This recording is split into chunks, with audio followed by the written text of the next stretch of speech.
you do the introduction, Clara. All right. What is the full title? Burnout, the secrets to unlocking, let me find it here. The stress cycle. Okay. Yeah. The secret to unlocking the stress cycle. There's just one. Secret. There's only one? It's not the secrets? The secret. Okay. Hello. We are going to be looking at Burnout, the secret to unlocking the stress cycle by Amelia Nagoski and Emily Nagoski. Nice. Here we go. Nice. Another set of sisters. Another set of sisters. All right. So why did you pick this book? I chose this book because at some point last year, I was listening to a podcast. Which one was it? I believe it may have been on the Brene Brown Unlocking Us podcast. Apologies if I've got this wrong. And on one episode, she had these two lovely guests. They were sisters, Amelia and Emily Nagoski. It was a great conversation to listen to on a podcast episode.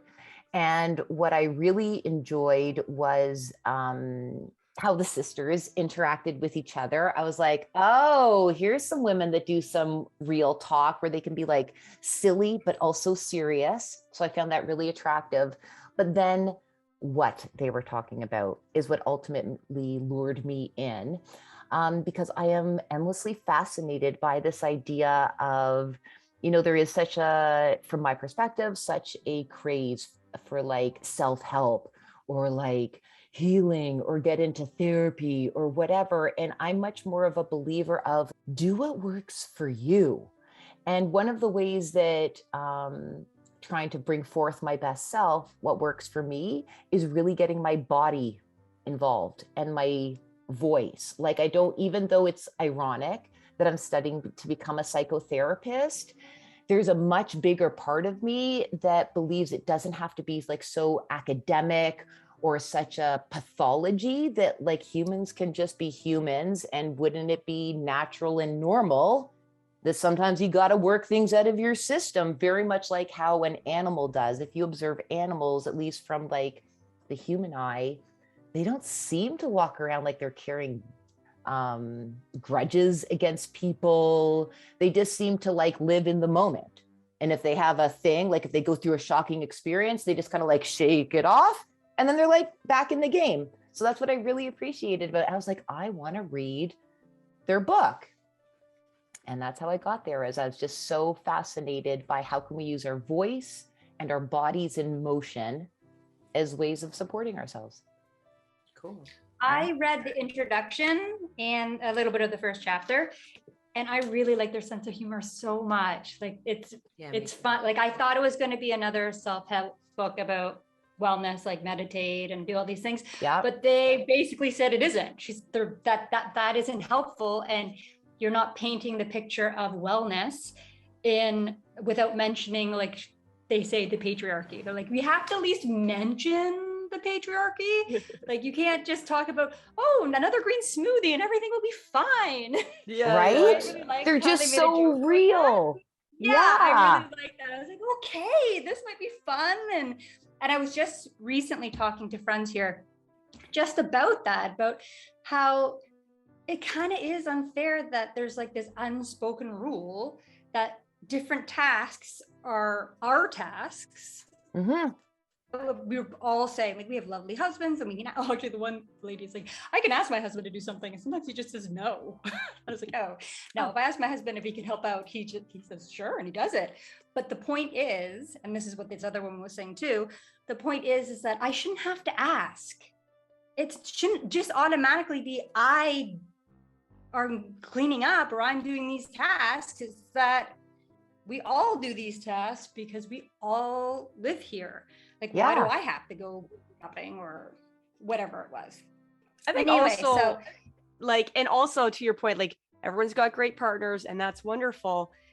And our partners might be nice at home, but you go out into the world and expectations of the greater world is going to be different, right? Like if you go to work and you're having a bad day and you're not smiling, somebody's going to comment about it, probably. But if you're a man and you're not smiling, then you're like, oh yeah, that guy just doesn't smile. You're like, oh, is that okay then? We don't have to smile while we do whatever it is we're doing, right? Like, yeah, and that's the extra stress, is like, even in your whole life, it might be nice and equal in everything, but outside the expectation might be that you don't leave the house with a dark mustache, for example. Like, if I find dark mustache hairs, I'm like, I talked to my husband. I said, hey, you're supposed to let me know that I have mustache or beard stuff coming in. He's like, I think you look beautiful all the time. I was like, yeah, but I don't want to go out with a mustache, right? And like, I'm not looking at my face, but it's because people who are looking at my face are going to treat me maybe differently when I have the mustache. I don't know, but it's unfortunate because that should be something I have to worry about. And it's not if I'm wearing a mask. That was the nice thing about masks. You didn't have to worry. Wasn't it? But It was a funny, that conversation took a weird turn. It was like, yeah, I followed. Then I was like, wait, I blinked for a minute and I was like, wait, what? Mustache hair. I've been getting this long chin hair that's like dark that comes out. And I only notice it when it's really long. Just rock it. And I'm just like, how long I has know. that Why been don't there? you notice it when it's in its like beginning growth phases? Because my eyesight is getting worse. You like catch them when they're like it crying only out lives at you. in- That's No, great. because it's a hormone. It's all in one night. It's happening. It's going. Oh, is it?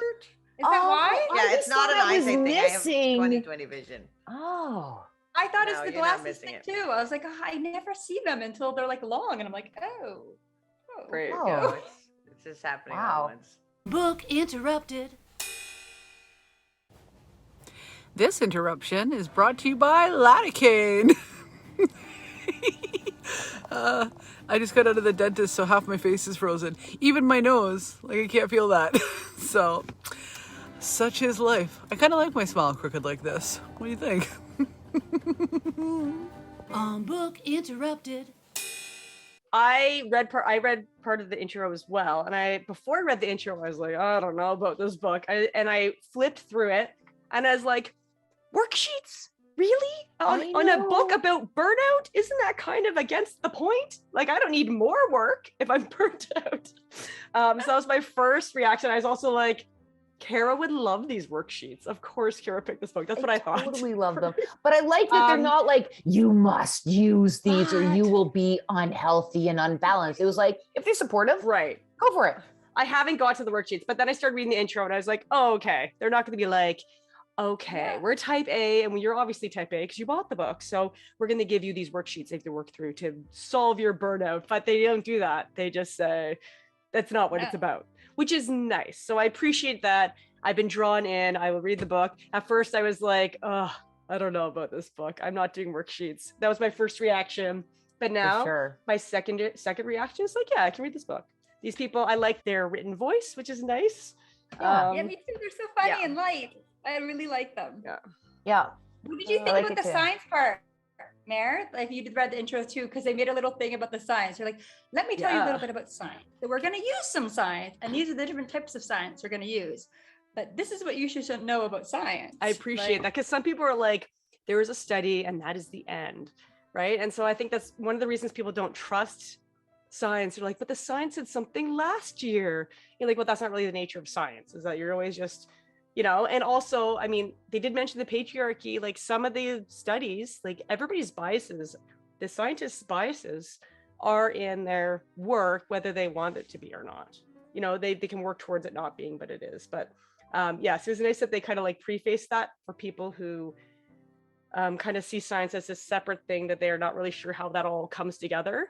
It's either right or wrong, and it's just not I like how they say science is not an exact science. So yes, that's what they say. And then they say that they don't use anything that's like a new study. They use things that are like that are proven by many different studies, and and that science is an exact science, and there's always studies going on, and that even if they say something that happened in the study, every individual woman who's reading this book might be different. It might not even apply to you whatsoever, because every woman's different. Like, I really like all those things they like front loaded in the book before reading it, because it disarmed me immediately. Everything they said, everything that I might be like, okay, this is going to be work, or another thing on meditation or another green smoothie or all the things, or even the science thing, like science proves that.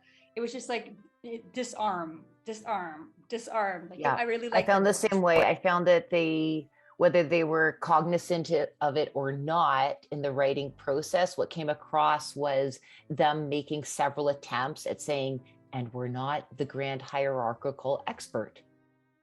Like, I appreciated that. I was like, okay, great. We're just going to learn together. And I'm allowed to learn in my own way and take away my own takeaways. And there's no set standard here. Has anyone else started it on Audible book as well? Or audiobook, rather? I don't think I like audiobooks. I love audio. No. I'm very I'm doing particular both. about the voice, and if the voice is wrong, I was like, Yeah, I'm doing both. I like the my book. own Like, I've voice, only gotten to the thanks. introduction, but is it good? yeah, they have is a it- nice voice. Is it Yeah. their And voice? they both Yes. narrate, and they Yeah. they I must like be that. twins because their voices They are the do? exact same. Yeah, they do. Yeah. Oh, I might get the audiobook to listen to them because Yeah. I like Yeah, it's good. the sound of their voice when I'm reading it. So Yeah. I wonder, I wish will. all authors would do their own audio. I mean, as long as they can read aloud, I guess. But Mhm. because I think something comes through when it's the own author reading it, like their true meaning. Sometimes it's hard to put your true meaning into words. So Yeah. Mm-hmm. I think it depends. now. I recently read a book. I love this series. There's this character named Angus that's Scottish in it, and I read the actual books, the first two, and the third book I got an audiobook because I didn't want to wait till I came to Canada. And it's a Canadian author, Terry something. I'll look it up for the show notes. And he tries to do a Scottish accent in it for the Scottish character, and he didn't nail it. So I was like, Oh. I had to get over that while I was listening to the audiobook because I love the series of books so much that it took me a while to be like, oh, again, not a great Scottish accent for Angus. Yeah. just don't do the Yeah, accent. that'd be so if you can't do annoying. the accent. Yeah. Yeah. But the author did it. So yeah. I've never listened to an audiobook, by the way. I don't know if Really? I ever told you admitted that on here, but No way. Oh, you should try one. Maybe for this one because you're not particularly. Am I right in thinking you're not particularly stoked Enthusiastic? about this one? I am not enthusiastic at all about this book. Then Sorry, try Kara. it. You can sign into my Audible Don't account at if you all. want and use mine. Yeah. Okay, maybe. Or I'll sign into talk to mine, you yeah. and see. Your I just find- library might have something. Like I can get Yeah. audiobooks through my library. Yeah, that's true. Mhm. It's a good idea. Yeah. So I do very, very rarely have such a visceral reaction to not wanting to read a book. And I'm like, just like, oh my God, I don't want to read this. So I thought, okay, I'll do some research. I like what they're like the two people, like what they do. I think one of them's a music professor and a conductor Yeah. or something, and the other one's a scientist. But I was like, okay, you know what? Maybe I'll go on to Goodreads because it's got really good reviews. Like maybe people will say some good things about it. And then I started reading, and there's all these really bad reviews. No. And I have to tell you no. this one thing. It says, hold on. Good. Oh, wait. It says, this reads like the worst cliche of the genre. If The Onion, which is a satirical newspaper kind of news outlet in which they do, funny things. So if The Onion had written a book about women's stress, this would have been the result. So I thought that was pretty I love how you're interesting. trying so hard. You're like, okay, maybe there's good reviews, and then you Now I go, can't and it's wait. just furthering you into your original position. You're like, I oh, hi. know. I was like, This oh makes my me want to read it goodness. more now. I love The Onion. I know. But yeah, I started reading it and I was like, oh, I know you guys like that tone. I'm like, oh no. Oh my God, no. I was like, I can't do this. But I'm gonna try. I'm trying to get over, I think it's the I don't know. Like I have a aversion to self-help anyways, but Yeah. it's just like, Get over the implication that you need to change Yeah. and that something's wrong. Yeah. yeah. Right? Like I the think that's idea it. that Like, you need help. You're like, I'm doing fine. And We're This gonna send book you a is nice. Reiki session to remove that block. Yes. Oh, yeah. Immediately. that's perfect. I'm on it. No, I but I'd yeah, say I'll get that it's girl on the phone. the most know. unself-help-esque type of self-help book in that, okay, you know how the way Karma Brown in 4% Fix, Yes. she was very good about not being like, and I know everything, and you just need to do this, this, and this. It was like, take my advice, don't take my advice. Here's some case studies. Yeah, so it was kind of similar-esque to that in that they're just like, do what works for you. If scientific backing is helpful, here you go. If a case study is helpful, here you go, and you decide. They do, in my opinion, say patriarchy an awful lot, awful lot. But I don't know. I was kind of okay with that they took such a systems perspective, that it wasn't so on you, the individual, and that's why things aren't working out for you. Like, you just need to work harder at it. So I appreciated that, even though the word patriarchy was way overused. Mm-hmm. Yeah, I don't like that either. Like, I know you guys are saying about the patriarchy and this is why, but I don't know. I feel like it's true, but it's also a bit of a cop out in my mind a little bit. Like, I don't know. Well, I mean, also, the patriarchy has two sides too. It's not just more stressful for women, it's more stressful for men too. Right? There's expectations on both sides. Mm-hmm. At the beginning of this is one of the reasons the self-help thing, because the first page is like praise for burnout.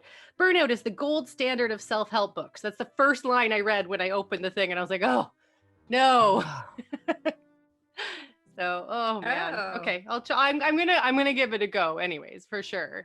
I'm an idiot for, like, it's, it's just funny. It totally backfired, right?